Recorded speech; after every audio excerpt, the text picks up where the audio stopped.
Trump was campaigning, surrounded by supporters. In the distance, a 20-year-old young man named Thomas Matthew climbs onto the roof of a building and prepares to shoot. The onlookers notice him and start recording while alerting security that he has a weapon. Thomas pulls the trigger, and as soon as the shots are heard, Trump clutches his ear and crouches down. A sniper quickly takes out Thomas. The Secret Service attempts to evacuate Donald, but he pauses for a moment. With his ear stained with blood from the bullet spray, he raises his fist in a sign of strength and shouts, "Fight, fight." The question here is whether there is a conspiracy against him, if he is a lone wolf, or if all of this was planned by Trump himself to boost his popularity, which, by the way, whether planned or not, has happened. Where did he come from? Why is he a millionaire? And how did someone as controversial as he become president of the United States without having anything to do with politics? Well, this is partly due to something called the Society of the Spectacle. Donald Trump was born on June 14, 1946, in Queens, New York. He is the fourth child of real estate businessman Fred Trump.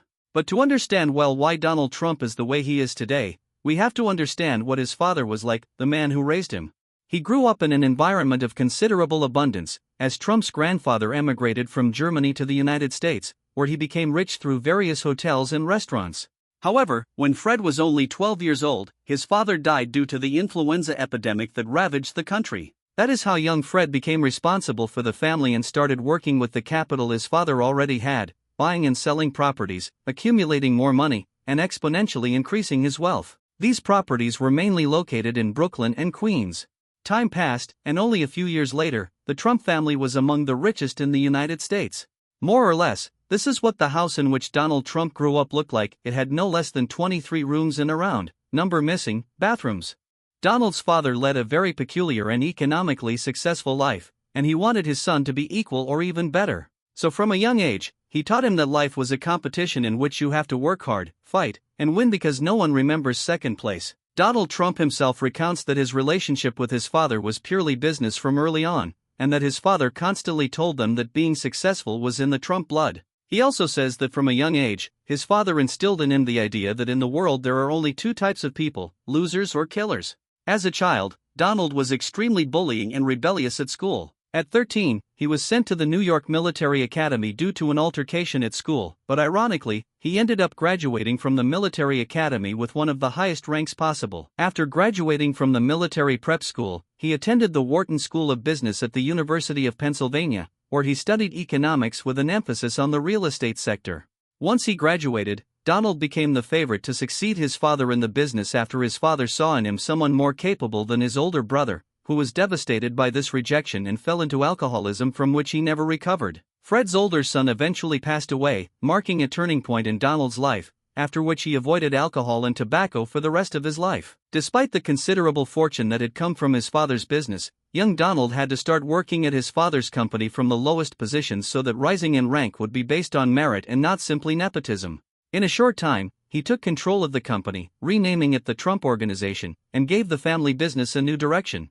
Originally, it focused on residential units in Brooklyn and Queens, but thanks to Donald's ambition and hunger, he dedicated his efforts to large projects, demonstrating his ambition and confidence in his own entrepreneurial prowess. He began to be even more recognized and media savvy because he got involved in constant legal troubles with the state due to fiscal maneuvers bordering on illegality, but he always managed to come out unscathed. This way of handling his problems was highly influenced by a very famous lawyer named Roy, whom he met at a nightclub at the time and with whom he forged a great friendship. It is important to mention that together with his father, Roy became one of the most influential people in Trump's life. This lawyer, known for being manipulative and unscrupulous, once told Trump in a conversation, "Even when you lose enthusiasm, it doesn't matter if you lose, as long as you don't admit it, it won't be a defeat." This, combined with his father's idea that there are only two types of people, losers or killers, and everything he had experienced, possibly molded Trump's mind and turned him into everything we are about to see. By the way, it was this same lawyer who helped the Trump Organization deal with a lawsuit from the United States Department of Justice for discrimination. Indeed, the company was sued for discrimination because they refused to rent or sell to an African American agent solely because of the color of his skin. They didn't say no directly, but the interviewers marked the resumes in such a way that those deciding whether a candidate was suitable for renting would know that the applicant was African American and, if so, deny them access to the property.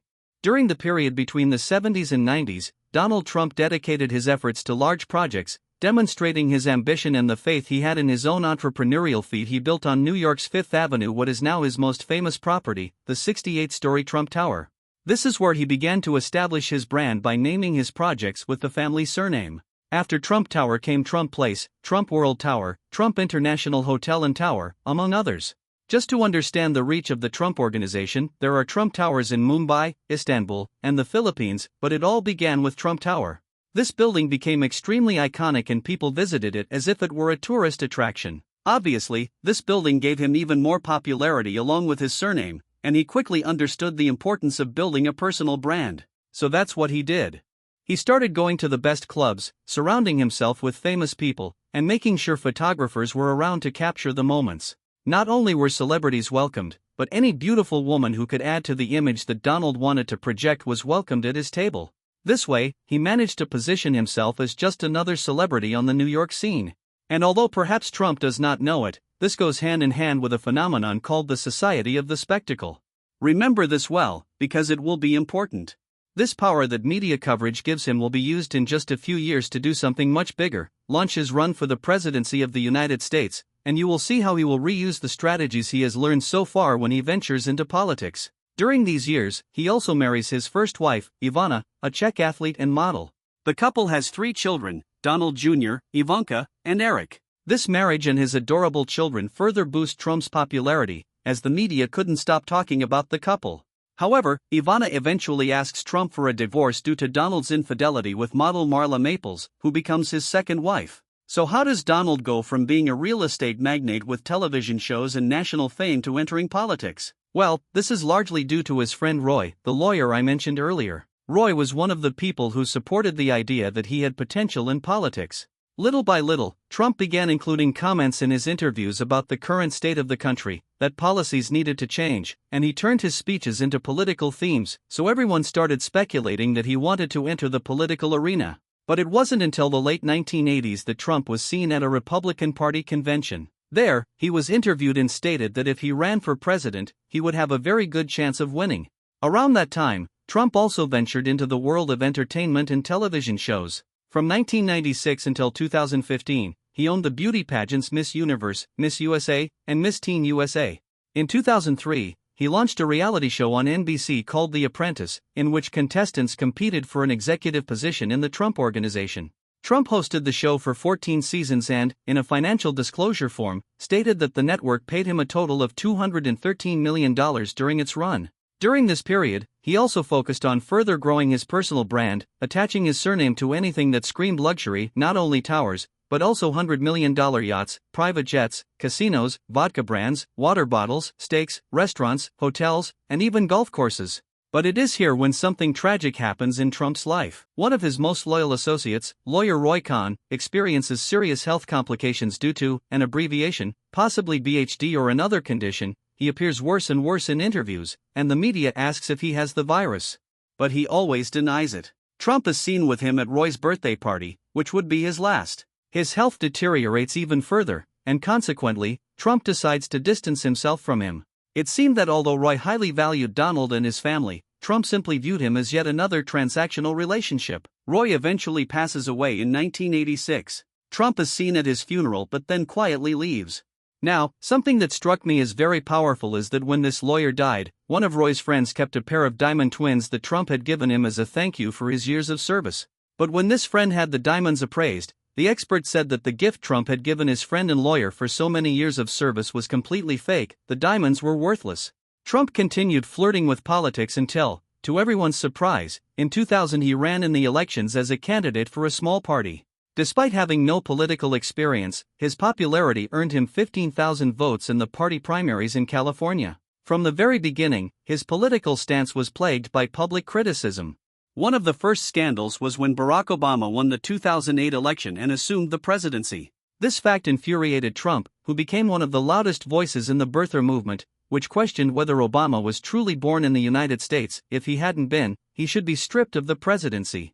Trump repeatedly demanded that Obama release his long-form birth certificate, questioning if the president was indeed born in the United States.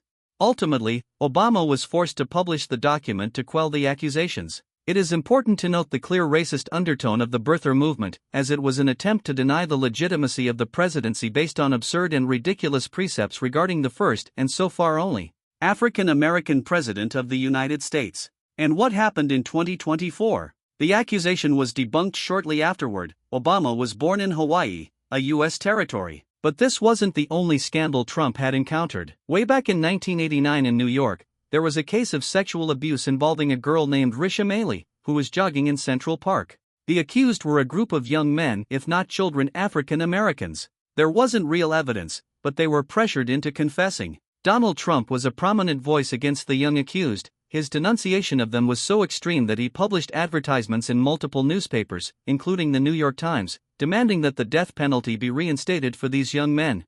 When asked if he wasn't being prejudiced against the accused, he replied that he wasn't, but maintained that if they were found guilty and the victim had died, they should be executed. In the end, it turned out that these young men were completely innocent. In June 2015, Trump announced his candidacy for the presidency of the United States as a Republican. His launch speech was extremely controversial due to his inflammatory comments about Mexican immigrants, whom he referred to as rapists and criminals. This speech polarized public opinion and set the tone for his campaign. Trump's campaign began under the slogan, "Make America Great Again." He promised his supporters to strengthen the American economy by building a wall on the border between Mexico and the United States to protect against the immigration of Mexicans and other Latin Americans, and to temporarily ban Muslims from entering the country. However, despite all the negative attention his candidacy attracted, he also received significant support from the most conservative states. This way, Trump became the Republican presidential nominee. His campaign received unprecedented media coverage. The man knew he was a media personality and understood that the controversial comments he made and the actions he took would bring him lots of coverage. So he leveraged his experience to appear everywhere. Finally, the 2016 election arrives, and the presidency of the United States is contested between Trump and Hillary Clinton. The world couldn't believe that a millionaire businessman with racist undertones and zero political experience could win the election, but to the surprise of everyone, Trump won and became president. A few months later, he was named Person of the Year by Time magazine, and Forbes named him the second most powerful person in the world. Now, let's examine why someone like him won one of the most important and powerful positions in the world. Obviously, this is multifactorial, but in my opinion it is mainly due to three things: polarization, nostalgia, and a phenomenon called the society of the spectacle. First, Trump polarized society by creating a narrative of us against them, that is, we Americans versus the immigrants. He blamed them for the vast majority of the country's problems, crime, job losses, poor tax administration, etc., and promised to implement policies to eliminate these issues. That is, he pointed out the poison and then offered the antidote, giving people a simple solution to an extremely complex problem. Next, he appealed to nostalgia for better times with the slogan, "Make America Great Again." This is a perfect slogan for any of us who long for better times, especially if those times are already known. Finally, there is the matter of the society of the spectacle. Listen carefully here because we're getting technical. Guy Debord, in his work The Society of the Spectacle, analyzes how in contemporary societies, especially advanced capitalist ones, the spectacle becomes the main form of social relation. In his book, he has a phrase that describes perfection: what appears good is good, and what is good appears. This quote reflects how reality and value are defined by representation and visibility. In the society of the spectacle, everything is transformed into images, and these images, in turn, define what is considered valuable and real. In this sense, as long as Trump continues to appear in the media, as long as he remains on everyone's lips, his popularity will grow and his image will overshadow that of any other competitor. From this point on, Trump's life became entangled in a myriad of controversies, such as being seen with men involved in human trafficking. But before recapping the controversies, let's review what some people consider the achievements of his administration. Middle-class family incomes increased 5 times more than during the previous administration, the lowest unemployment rate in 50 years was reached, record figures were achieved in the stock market, he signed the tax reduction law, authorized $28 billion in aid for farmers, rescued the American economy with nearly $3.41 billion in relief, secured the U.S. southern border, reformed the Department of Veterans Affairs, and made investments in health to stop the opioid crisis. These were some of the most notable ones according to the official U.S. government website, though there are many more. Now, on to the controversies. There are so many that if I mentioned them all, I would never finish. But here are some of the most popular ones: the construction of the wall, the dozens of accusations of sexual harassment and leaked audios with extremely misogynistic comments, criticisms for cutting budgets for major social medical programs like Medicare and Medicaid, and along the same lines of health, his government was labeled as one of the countries with the highest COVID death tolls due to mismanagement. Additionally, he was criticized for having a close friendship with Jeffrey Epstein, a man charged with running a human trafficking network on his private island. Epstein invited powerful people to private parties where atrocious acts were committed. Donald Trump was seen multiple times at social events hand in hand with this man. Clearly, having been seen with him does not mean he was complicit or aware of what was happening, but people have pointed fingers at him. During Trump's presidency, there was also a scandal involving the implementation of the zero-tolerance policy, which resulted in the separation of migrant children from their parents at the U.S.-Mexico border. Trump once again became the subject of controversy when he incited his followers to storm the United States Capitol because he believed there were irregularities in Joe Biden's presidential victory. And we cannot fail to mention his most recent event, his attempt, which many believe to be an entirely staged show. Let me explain why they think this. Trump was peacefully campaigning in Pennsylvania among a crowd of supporters when, in the distance, a 20-year-old young man named Thomas Matthew climbs onto the roof of a building and prepares to shoot. The spectators notice him and alert security, but the Secret Service seems too slow. Thomas pulls the trigger, and as soon as the shots are heard, Trump clutches his ear and crouches down. The Secret Service surrounds him and, realizing that it is an attack, removes him from there. However, Donald pauses for a moment. With his ear stained with blood from the bullet spray, he raises his fist in a sign of strength while shouting, "Fight, fight." His supporters stand up, euphoric, cheering his name. Unfortunately, 2 people lost their lives in the attack and 2 more were seriously injured. The culprit died seconds after his act from a shot fired by the Secret Service. Many people, after seeing this event and after seeing that iconic photo taken at the moment of the attack, came to believe that this was not the act of a lone wolf eager to annihilate the president, but rather that it was all a setup. And why do they believe this? Well, because history has shown that this type of act increases the popularity of the politician in question.